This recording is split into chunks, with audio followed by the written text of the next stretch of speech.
บายดีทุกคนมื้อนี้สาวไทยสิพาทุกคนมาเฮ็ดเมนูป่นปลาดุกหน้าป่นปลาดุกหน้าเสิร์ฟหน่อไม้ส้มปลาดุกหน้าบ้านเฮาเนาะยามนี้ฤดูฝนนี้พอได้กินอยู่ได้มาเบิ่งเลยเนาะค้างน้ำเสื้อโฮซิเคอร์เวลาต้มปลาเอาเสื้อเนาะมันจะดับกลิ่นข้าวเป็นข้าวปลาเราจะเสิร์ฟโดยแป้งโน่เนาะตอนนี้พอดีหม้อกำลังฟดเนาะหม้อฟดแล้วค่ะก็เอาปลาดุกลงเลยไปนี้ฮันเอาปลาลงต้มเลยเนาะทุกคน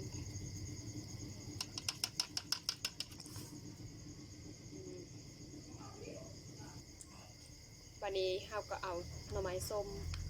ลงไปต้มเสิร์ฟกันหน่อไม้ส้มนี่เฮ็ดเองเฮ็ดเสิร์ฟกระตุกมันกินง่ายเนาะปาดกระตุกซะเลย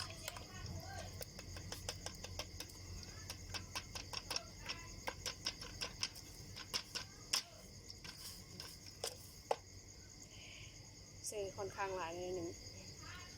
เสิร์ฟหลายกระแซบหน่อไม้ส้มนะ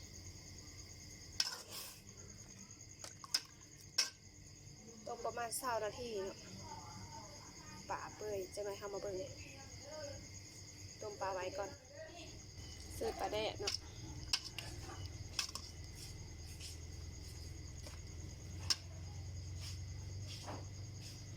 ได้แหละใกล้สิได้ละหลังจากต้มปลาสุกแล้วเราก็จีมาเพชร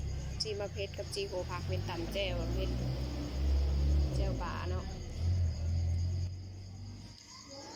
จีแล้วเราก็เอามาตำ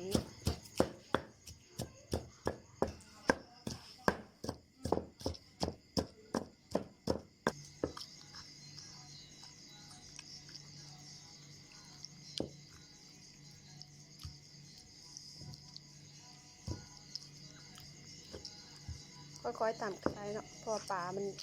อ่อนปลามันเปื่อยแล้ว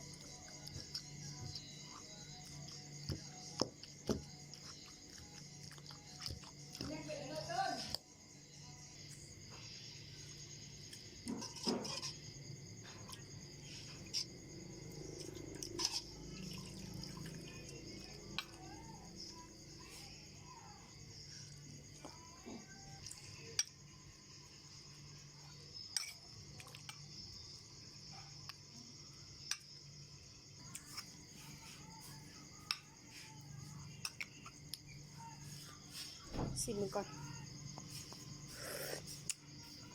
จางหน่อยนึงเกิน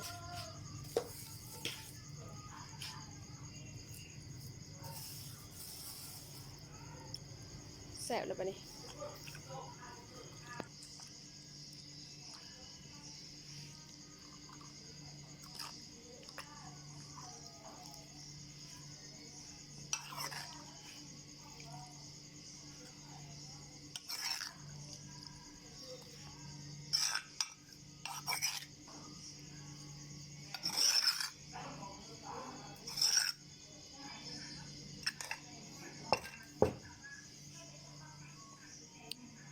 ปลาทุกคนไปกินข้าวแรงกันบัดนี้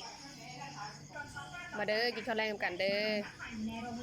คลิปนี้ก็จบเพียงเท่านี้เนาะพอกันใหม่ในคลิปหน้าสบายดี